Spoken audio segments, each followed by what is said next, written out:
My name is Rosa Olson. I'm 41 years old, and until that Wednesday morning, I still believed there were some things a family just wouldn't do. Not out loud, not in writing. Don't show up to Dad's retirement party. That was the message my older brother sent in the family group chat. I read it twice, then a third time, not because I didn't understand it, but because something inside me finally stopped trying to soften it. Nobody wants you there. You're an embarrassment. The words didn't feel new, just louder than usual. I was sitting in a drive-thru, engine humming, coffee smell hanging in the air, half listening to someone calling my order. But everything inside me had gone quiet. The group chat kept moving. Laugh reactions, a quick subject change, like what he said was normal, like it had already been agreed on. And that was the moment it clicked. This wasn't anger. This wasn't a bad day. This was who they were when they thought I would stay quiet. I didn't cry. I didn't defend myself. I just put the phone down, took the coffee, pulled into a parking spot, and sat there staring at nothing. Because the truth was, that message didn't come from nowhere. It was built slowly, over years, in smaller comments, quieter dismissals, things I had trained myself to ignore. My father, Harold Olson, never once called my work a real business. I run an event planning and floral design studio, built from nothing, one client at a time, early mornings, late nights, raising my son Lucas on my own after my divorce. But to him, it was always your little side thing. He used to ask when I'd get something stable, something with benefits, something that sounded better when he said it out loud. My older brother Daniel was everything he respected. Finance, sharp suits, confident voice, the kind of man who never had to explain himself. And my younger sister, Ivy. She was kind in a way that made her harmless. She'd sit there while I was being talked over, then text me later, "I didn't like how that went," like quiet disagreement counted as action. My mother, Lorraine, played peacekeeper, but only in ways that protected whoever caused the damage. "You're too sensitive. That's just how your father is.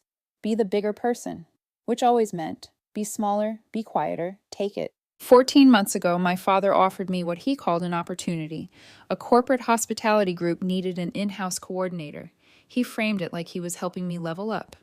What he actually wanted was control. My work, my clients, my name, attached to his deal, not mine. When I said no, something in him shifted. After that, the comments sharpened. Daniel said I cared more about independence than success. My mother asked why I made things harder than they needed to be. My father said pride doesn't pay bills. Even my ex-husband, Ethan, who still showed up for Lucas, who taught music and never missed anything important, became part of their quiet judgment. It wasn't that they thought I failed. It was that I built something they couldn't control. Sitting in that parking lot, I realized something simple. They hadn't just told me not to come. They had finally stopped pretending.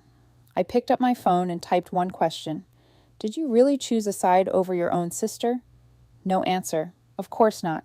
So I opened my email and started canceling everything. The venue deposit, the catering upgrade, the custom photo slideshow I had spent weeks putting together. Gone. Just like that. For a second, I imagined the party without it.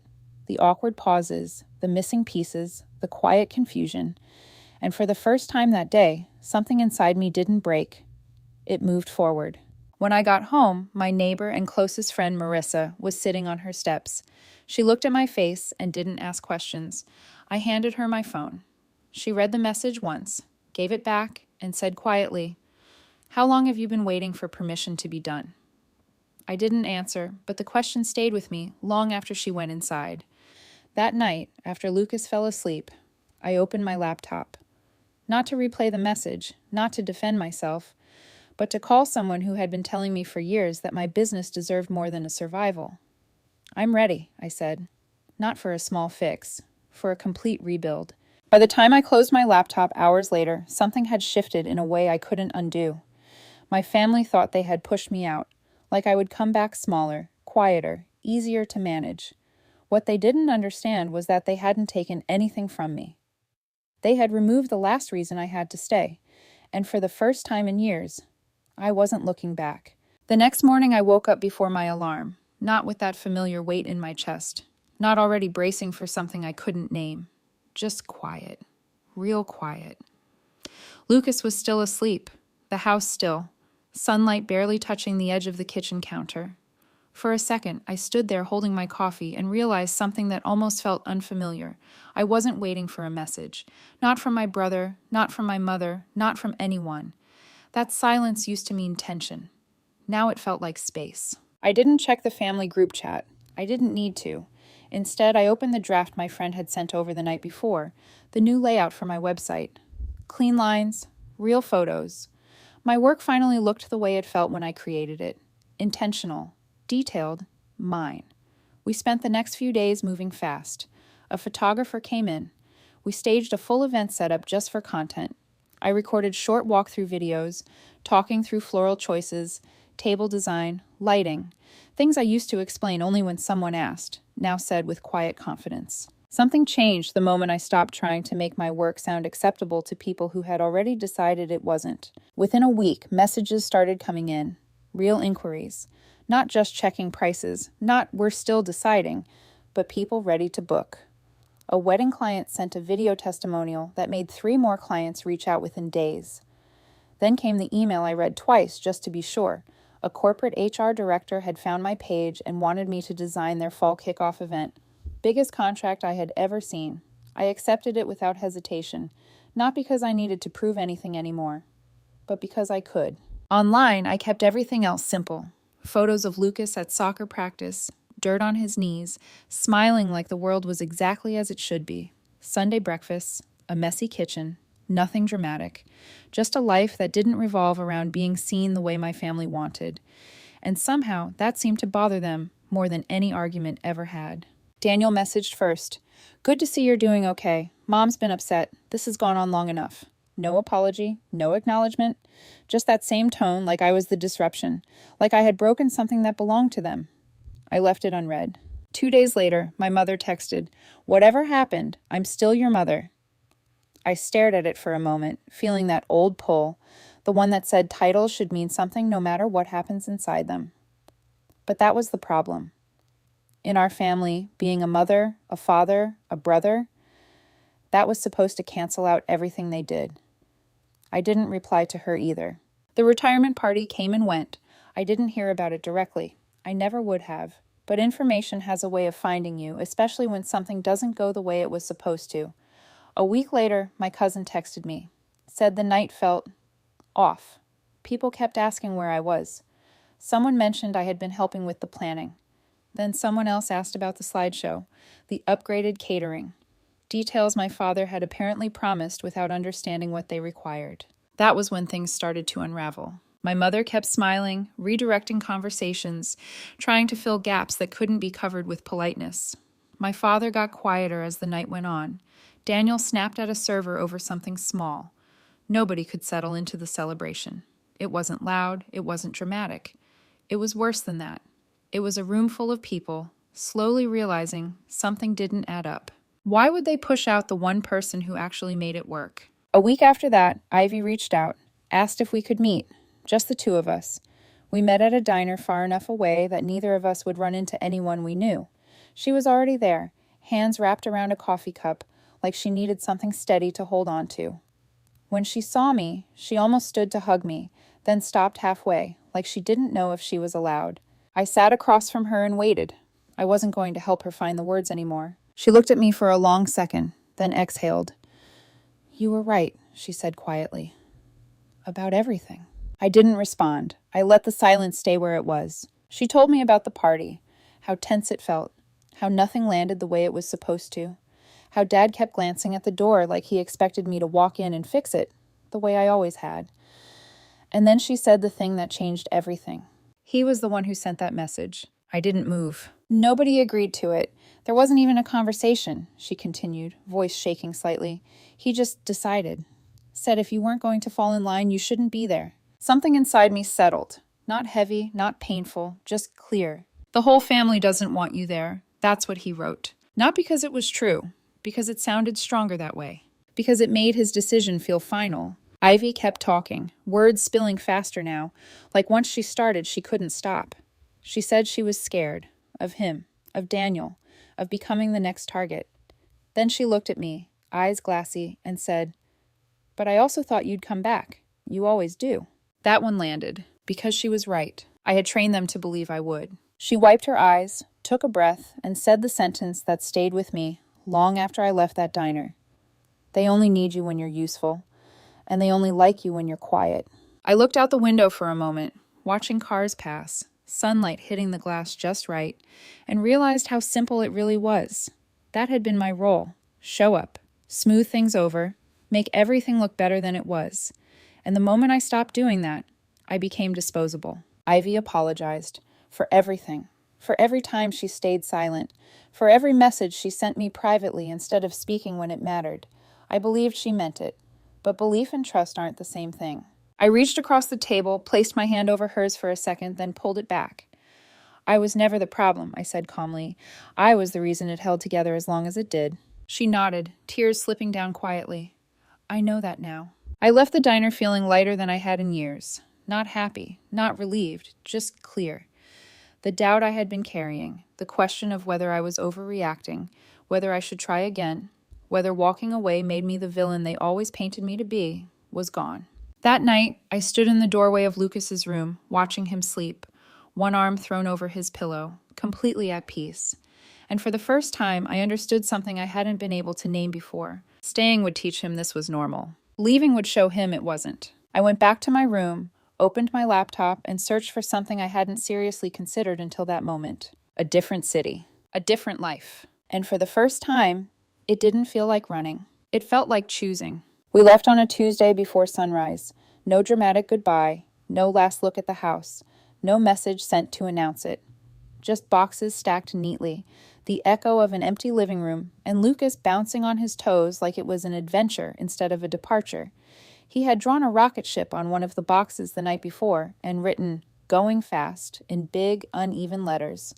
I took one photo before locking the door, morning light across the bare floor, and posted it with a single line. Not all doors close on you. Some you choose to walk through. Then I dropped the key through the slot and didn't look back. The drive felt longer than it was, but not heavy. Just quiet in a different way. The kind that doesn't press against your chest. The kind that gives you room to think without correcting yourself halfway through. Lucas fell asleep halfway there, his head leaning against the window, and I kept one hand on the wheel and the other resting lightly near him, like I needed to remind myself he was real, that this was real. The first few weeks in the new city were simple. Unpacked boxes, new routines, learning which grocery store had the better produce, which street got the best morning light, which park Lucas liked most. He made friends faster than I expected. Kids always do when they don't carry the weight of history. Within 3 weeks, he was running ahead of me instead of holding my hand, laughing in a way I hadn't heard in a long time. And one night I realized something small that felt enormous. He slept through until morning. No restless turns, no quiet footsteps down the hall. Just rest. I rebuilt my business the same way I had before, but without urgency, without the constant pressure to prove it was real. Word spread slower here, but steadier. Local vendors started recommending me. A vineyard wedding turned into 2. Then a small corporate retreat, the kind of work that fit me without needing to be explained. My friend kept my online presence moving, but now it felt like an extension of my life, not a defense of it. The strangest part wasn't the change in location. It was the absence of noise. No second-guessing texts, no conversations where I rehearsed my tone before speaking, no subtle corrections about who I should be. I hadn't realized how much of my energy went into managing people who were committed to misunderstanding me. My family tried to reach me at first. Daniel sent a long message about how I was tearing everything apart over a misunderstanding. My mother wrote emails filled with old photos and carefully chosen words about how mothers aren't perfect, but they're still your mother. Ivy called twice, left a voicemail saying she understood if I needed space, but hoped I'd say something before it was too late. Then my father finally texted me, "You're making this into something it isn't." That was it. No apology, no acknowledgement, no mention of Lucas. I stared at the message for a moment, waiting for something, anger, sadness, anything that used to come automatically. But there was nothing, just confirmation. A month earlier, that message would have unraveled me. Now it barely touched me. I opened the family group chat one last time. It had gone back to normal. Photos from a cousin's birthday, someone asking about holidays, casual conversation layered neatly over everything that had happened. My name wasn't there at all, not mentioned, not missed. I scrolled for a few seconds, then left the chat without saying a word. My phone lit up almost immediately. Calls, messages, names flashing across the screen in a pattern I knew too well. I turned it face down and went back to unpacking. 6 months passed, and somewhere in those months, something inside me fully settled into place. Mornings felt different. Not lighter in a dramatic way, just steady. I didn't wake up bracing for anything. I didn't rehearse conversations that might never happen. Lucas thrived. My work grew. Not explosively, not in a way I needed to announce, just consistently, quietly, mine. By the time autumn came, I barely thought about them unless something small reminded me. A song, a phrase, a memory that didn't hold the same weight anymore. Then one morning, at a local market, I heard my name. Rosa. I turned, and there they were. My parents stood about 20 feet away, like they weren't sure how close they were allowed to get. Older than I remembered. Quieter. My mother stepped forward first, already talking, words spilling too fast to follow. My father stayed back half a step, watching me the way he always had, waiting for the moment I would make it easier for him. Lucas looked up at me, tugging lightly at my sleeve. Who are they? I rested my hand on his shoulder and said calmly, people from when I lived somewhere else. My mother's voice broke at that. My father finally stepped forward, his expression tightening slightly, like he didn't like the framing, but didn't know how to correct it. We're your family, he said. I nodded once. Yes, that's why it mattered. There was a pause, the kind that used to stretch into explanations, into negotiations, into me trying to make everyone comfortable again. But not this time. I looked at both of them, really looked, without trying to adjust what I saw, and said clearly, I don't hate you, but my son is not going to grow up believing love means making yourself smaller just to keep it. My mother started crying. My father opened his mouth, then closed it again.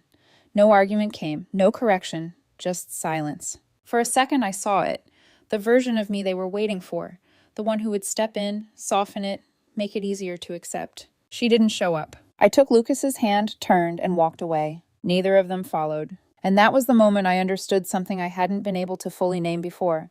I didn't leave to punish them. I didn't leave to prove anything. I left because peace doesn't ask you to shrink, and love doesn't require you to disappear. Some families teach you where you belong. Others teach you what it should never cost to stay. So I stopped disappearing. And I built something better. Not out of anger, not out of revenge, but out of something far quieter and far stronger. The decision to finally take up the space that had always been mine.